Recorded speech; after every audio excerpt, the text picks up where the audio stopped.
Assalamualaikum warahmatullahi wabarakatuh. Nama saya Kania Dwi Kai Zahra dari kelas 2B. Di sini saya akan menjelaskan sejarah agama di Indonesia. Di sini kita akan membahas dua materi. Ada 5 materi. Yang pertama ada masuknya agama Hindu di Indonesia, masuknya agama Buddha di Indonesia, masuknya agama Islam di Indonesia, masuknya agama Kristen di Indonesia, dan masuknya agama Konghucu di Indonesia. Yang pertama ada masuknya agama Hindu di Indonesia. Berkembang ajaran Hindu dan Buddha di Indonesia pada waktu yang hampir bersamaan. Pada abad ke-4 Masehi, sebuah kerajaan yang bernama Kerajaan Kutai di Kalimantan Timur. Sebagai buktinya, yaitu ditemukan sebanyak 7 buah yupa peninggalan Kerajaan Kutai pada abad ke-4 Masehi dengan tulisan huruf Pallawa dan dengan bahasa Sanskerta kerajaan. Adanya Tarumanegara di Jawa Barat dan Kalingga atau Kaling di Jawa Tengah, termasuk kerajaan yang bercorak agama Hindu awal yang didirikan di wilayah Nusantara.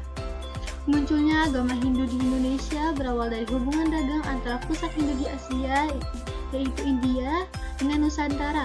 Hubungan dagang antara masyarakat Nusantara dengan para pedagang dari wilayah Hindu inilah yang menyebabkan adanya asimilasi budaya, sehingga agama Hindu dan Buddha lambat laun mulai berkembang di Nusantara. Selanjutnya ada teori masuknya agama Hindu dan Buddha di Indonesia. Yang pertama ada teori Brahmana, yang kedua teori Ksatria, yang ketiga teori Vaishya, yang keempat teori Sudra, dan yang terakhir adalah teori arus balik. Ada peninggalan agama Hindu di Indonesia.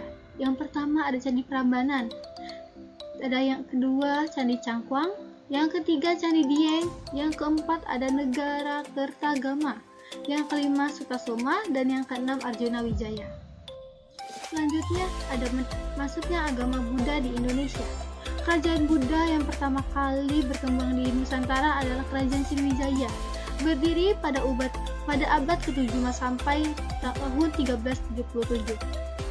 Kerajaan Sriwijaya pernah menjadi salah satu pusat pengembangan agama Buddha di Asia Tenggara. Kerajaan Sriwijaya atau sekarang Palembang berada di Sumatera Selatan merupakan pusat penting untuk pembelajaran Buddhisme saat itu, atau Buddha Vajrayana. Hal ini terlihat pada catatan seorang sarjana dari Cina bernama It Sing yang melakukan perjalanan ke India dan Nusantara serta mencatat perkembangan agama Buddha di sana. Biarawan Buddha lainnya yang mengunjungi Indonesia adalah Atisa Dharmapala, seorang profesor dari Nalanda, dan Vajrabodhi, seorang penganut agama Buddha yang berasal dari India Selatan. Ada peninggalan agama Buddha di Indonesia. Yang pertama ada Candi Borobudur, Candi Kalasan, Candi Bedut, Candi Pawon, Candi Brahu, Candi Banyudibo, Candi Muara Takus, dan Candi Muaro Jambi. Selanjutnya ada masuknya agama Islam di Indonesia. Ahli sejarah Barat beranggapan bahwa Islam masuk di Indonesia pada mulai abad ke-13 Masehi adalah tidak benar.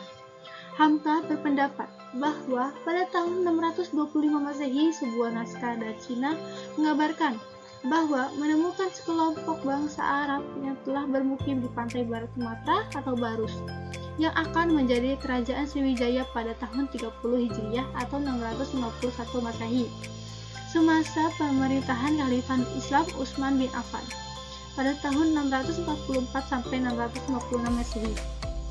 Memerintahkan mengirimkan utusannya atau Muawiyah bin Abu Sufyan ke tanah Jawa, yaitu ke Jepara, pada saat itu namanya Kalingga.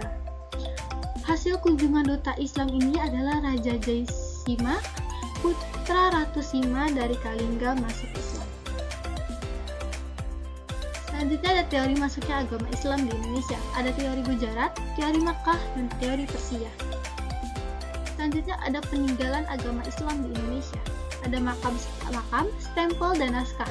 Yang kedua, Masjid Agung Demak. Yang ketiga, Kitab Lontar dan Kapal Pinisi. Yang keempat, Istana Sultan Ternate. Yang keempat ada masuknya agama Kristen di Indonesia. Pada tahun 1605, agama Kristen sudah tidak lagi merupakan barang asing di Kepulauan Nusantara.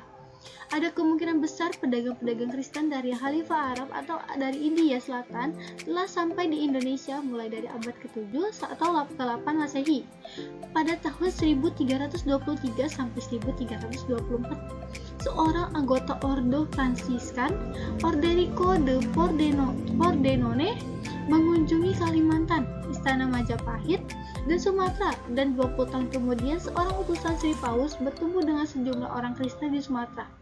Akan tetapi, pada zaman ini agama Kristen belum menyatu di bumi Indonesia. Selanjutnya ada peninggalan agama Kristen di Indonesia.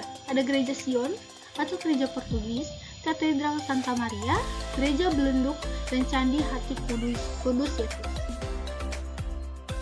Selanjutnya ada masuknya agama Konghucu di Indonesia. Agama Konghucu di Indonesia tiba sebagai agama keluarga. Agama Konghucu diperkirakan masuk ke Indonesia dengan adanya kedatangan komunitas Konfusian pertama kali terjadi pada masa formasi Kerajaan Majapahit. Mereka datang bersama tentara Tatar yang dikirim untuk menghukum Kartanegara atau Raja Singosari terakhir. Tidak seperti agama-agama lain yang cenderung bersifat agresif dalam usahanya mendapatkan banyak pengikut. Agama Konghucu lebih menekankan pada sikap untuk membina diri sendiri dan menghindar dari sikap menuntut orang lain. Karena itu, maka perkembangan dalam ajaran agama Konghucu, terutama perihal penyebaran agamanya maupun dalam perkembangan penganutnya agak sulit. Yang selanjutnya dapat meninggalan agama Konghucu di Indonesia. Ada Kelenteng Tian Ho Kiong, Kelenteng Ban Hing Kiong, Kelenteng Bon Tiang So, Kelenteng Talang Kongsi Miao atau tempat ibadah. Kesimpulan dari materi ini adalah sejarah agama di dunia mencakup perkembangan kepercayaan dan praktik spiritual dari zaman prasejarah hingga masa modern.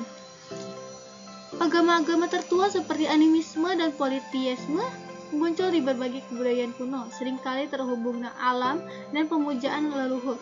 Agama besar seperti Hindu, Buddha, Yahudi, Kristen, dan Islam kemudian berkembang, membawa ajaran dan kitab suci yang mempengaruhi peradaban besar di dunia. Perubahan sosial, penemuan ilmiah, dan globalisasi terus memengaruhi evolusi dan peran agama di dunia saat ini. Sekian dari saya, kurang lebihnya mohon maaf. Wassalamualaikum warahmatullahi wabarakatuh.